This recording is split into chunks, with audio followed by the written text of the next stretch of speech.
for them.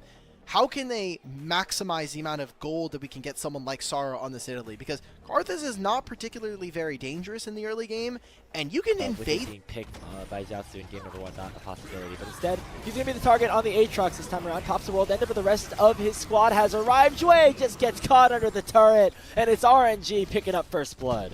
Uh-oh, so that's it. So Dragon started up here for RNG. They're going to take this objective and maybe look for something in mid. Care and Sora are on their way, but they're walking straight into the arms of RNG.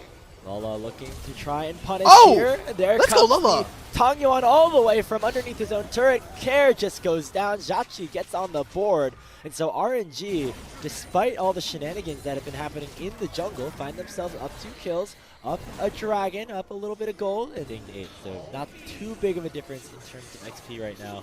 The big thing is that Milky Way has the Requiem now, and so we'll be able to impact the map, get a little bit of damage chunks down in any area, no matter if he's farming or part of the gank himself.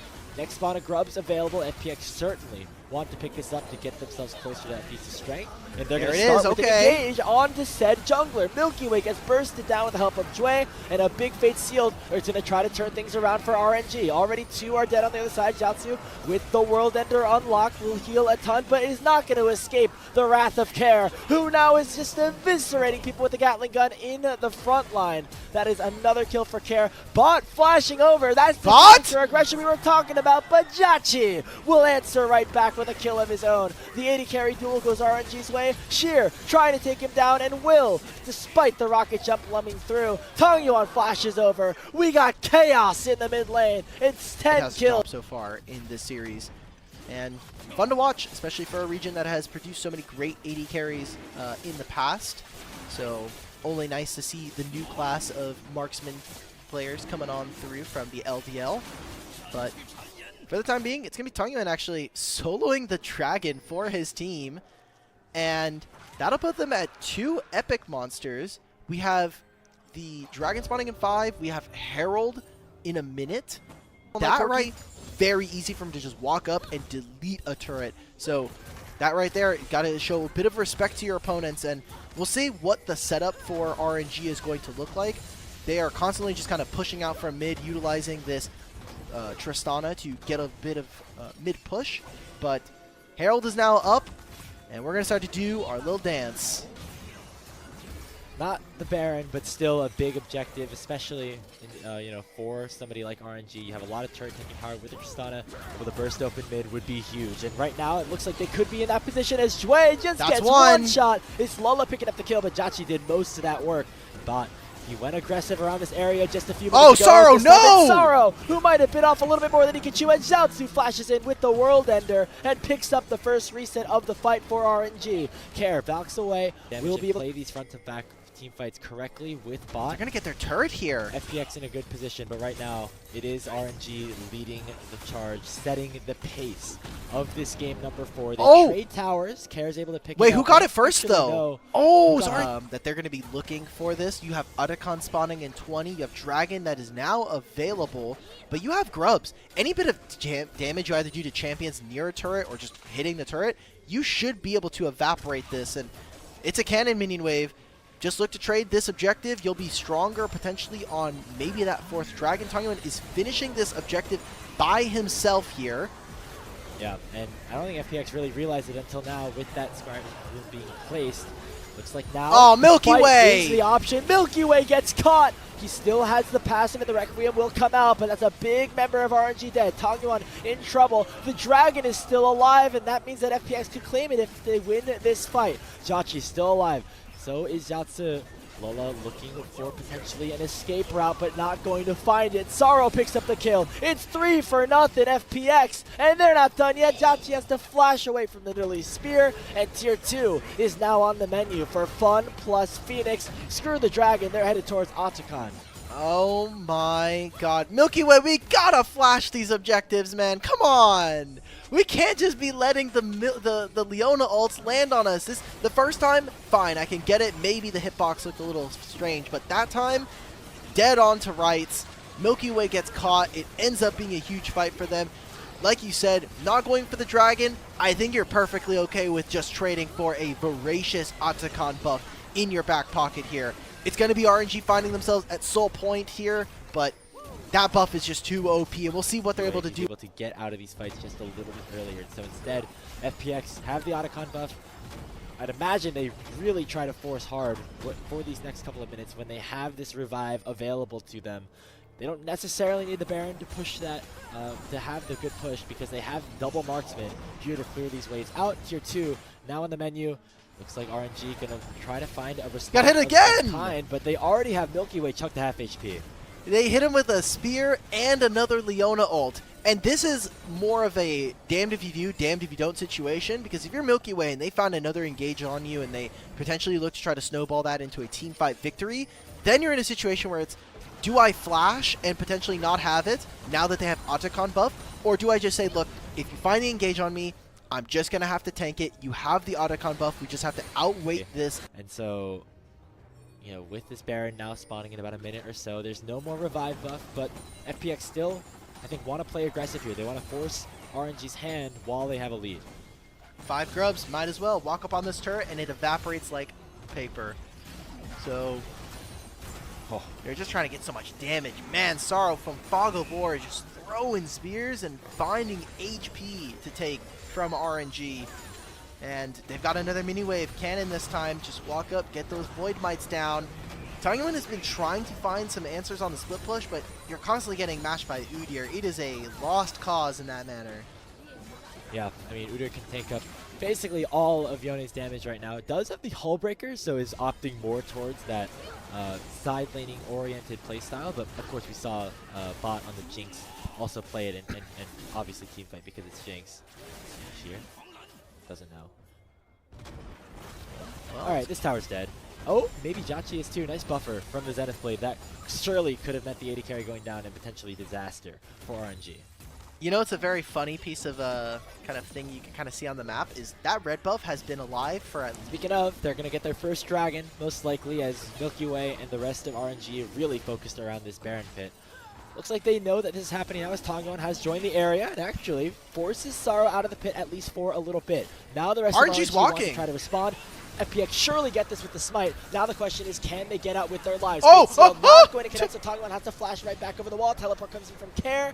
All 5 members of FPX in the mid lane, and they will all escape with their lives. That was bold, Tongyon. He's like, hey, I'll just walk over this wall with my ult. If you are FPX, Sorrow and the gang going to start it up. They think that they have the advantage in a potential fight.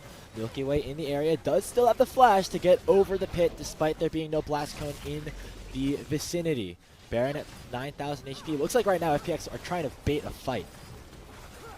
Okay, it's a pincer here. Oh, big engage there for Lola. Jiaozu coming in here with the World Ender as well, but Jachi gets one shot. It's going to be a combination of Sorrow and the support, but look at the Requiem on the other side. That's a double kill for Milky Way, and RNG go 3 for 1. Sure, the ADC's down, but RNG have all 4 of the remaining members on the Baron on their own. Now they have to reinforce with Tongyon coming in. I was going to say, Milky Way, you got no mana, brother. You do no damage to this objective. It'll take them a little bit to grab it, but now with this Baron buff in their pocket, they should be able to utilize this, move into some of their side lanes, push in, and... Would have been nice to pick up that turret, but looks like that's not going to happen for a little bit. Question is, what can they do with this Baron buff that lasts for another 2 minutes? It looks like instead they just want to force another fight. Jue going forward. Solar Flare lands onto Jachi, but there's nobody to follow up, and instead it's just Leona going down for free. Zaotsu, with the World Ender on, is going to get singled out and taken down. It'll be Sorrow picking up the shutdown.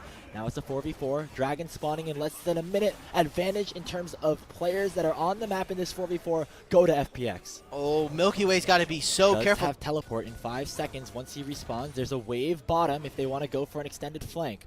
Mid-prio now the name of the game as the Dragon has been started up by FPX. Teleport comes in straight through mid. It looks like Jiaozu and RNG going to try to utilize the last minute of their Baron buff to get a couple of objectives in response for the Dragon. Is up and available again. They really just, guys, Jachi, do the thing. One auto. That's all you need. One auto. Milky Way knows. Milky Way, just auto attack it, bro. Thank you. All right. So we finally got this top tier 1, but in terms of what it actually team fight, and I will just say for both of these teams, it's been really impressive to see their bottom laners here, because we had a couple of questions as to whether or not like how this matchup was going to look, where we're going to have two kind of scared AD carries to play, and we've seen both of them. So there's not a ton of major objectives to fight for right now. Jotchi has to rocket jump away as FPX have mid prio and want to pick up this tier 3. How much can they get for this? 5 grubs here. They'll open up the inhibitor at the very least. I don't know if they'll be able to finish off this entire inhibitor. Tangyun is coming back. Jotchi's still not finished that recall. Milky Way is here to try to defend his base with the rest of the team. As 30 seconds before that dragon, or before that Baron, huge thing to play for. I mean, I'm just kind of confused why Lola decided to go at that moment. Ended up burning a chunk of his ADC's health bar, as well as just allowing that tier 3 turret to get destroyed because of it. Now FPX have themselves a little bit of a momentum shift in their favor. The goal is still very even. We're at that point in the game where everybody's at their core items. Teleport is coming in now here for Sheer. They know that this Baron is absolutely critical for them to force a game 5. It's time to do the dance around this mid lane. Now Tangyun is trying to find Q3 over this wall. Gets it off of the Raptors, is able to push Sheer off, and maybe they just try to find Xiaoxia to go and farm one of these waves. Finally, Milky Way invests the flash. Yeah, because and it's 45 seconds before another dragon. This game could have definitely been over. Q3 misses from Tangyun once again. The Nidalee Spears have 4 shouts to go back to base and teleport right back into the fight. Now by having Care and Sheer on side lanes with 5 grubs and a Baron, they will open up this base and make it very difficult for the side of RNG to play this game. Tangyun is trying to find Q3, but he is in the bottom side. He's going to solo this objective. So RNG need to be creative and stop FPX from immediately obliterating this Baron. And FPX know they gotta send this quick. Requiem comes out. Let's see how much damage it does. Not too much, especially with the healing and the spell shields. But that's Mountain Soul chunking things in. Mountain Soul now claimed. Can Tangyun get to the fight first? Lola starts the engage onto Care, but he's able to back away. Not a ton of follow-up off of the Alistar. The Baron is still alive. Oh no, Jotchi! RNG should be able to get it. Jotchi goes way too far forward though and will get shut down. It's a 4v5 on the map in favor of FPX. Milky Way has run out of mana. Milky Way is going to fall. The kill goes over to Care, and Tangyun has to ult away to save. Just enough damage from Jotchi to stop him from taking him down, and then Jotchi's just like, okay, I'm jumping forward, puts himself in a really bad spot. And that might just send us to game 5 here, as FPX are now looking to push with this Baron buff and those 5 grubs. It'll at least be the inhibitor. Tangyun doing a nice job to clear out the wave in mid to make sure it would be way too long until the next wave arrives. And just decides to go for either the Zephyr or maybe even kind of going for the Merc Tread. Look at Care! Oh my god, Care! Care's dead. Tangyun one-shot him with the flash ultimate. That is a big member for Fun plus Phoenix, down for the count for the next 55 seconds and change. 4v5 on the map. Tangyun sending his way back towards mid lane to clear this wave, try to pick up as many objectives as possible. The top lane inhibitor is dead, and mid lane wave is being escorted to try to make it a 2-for-1 special on the inhibs. And all this time we've been talking about these 2 rookie AD carries, and it is Tangyun who finally finds his angle on this Yone. I mean, the franchise player coming in for RNG, he's been in their development pipeline for such a long time, and he's finally kind of making good. It is a single series that we've been able to see from him. It was a rough 2024. Hopefully with this new roster and this line. Nice job by Sheer to hold the line at least for now as we await for these objectives to spawn. Oh my god. This is insane. Like, we're getting a 43-minute game. We're having Elder spawn for the first time here in the LPL for 2025. Baron's up in 10. There are so many objectives. I think right now both teams are more important. You just have to go for this Elder. The fact that it has that execute, with how high damage both of these teams are, you just can't give it over to someone like Nidalee or this Karthus. That's a big cooldown. Jue throws out the Solar Flare, does not hit anybody. They have to be very careful about the super minions in the top side. They are marching into the enemy base, and because of that, FPX must reset and cede the Elder Dragon over to RNG. It's going to be just bot there to clear things out. That Nexus turret is dead, and now look at Tangyun. Teleports are coming through. RNG might be trying to go for the throat. They have the executes at their disposal, but Tangyun taken down to 50% HP, and will have to back away with the Ignite ticking on top of him. He still has a teleport available if they want to try to go for the throat here. Instead, they also have the option potentially to go towards Baron, but no, they want this game, and they want it now. They've got a Tristana. I think it's perfectly reasonable. Tongwon finishing off a Mercurial Scimitar. So he wants to make sure that he's off of this. Gonna escort a wave of super minions in, a nice Lava! engagement roll up combined with a two-man fade sealed. That is the Corki dead, that is Sorrow dead as well, and that will be the game, and that will be the series. Royal never give up, have a royal start to 2025, and they win the first best of 5 in Group D. It's a 3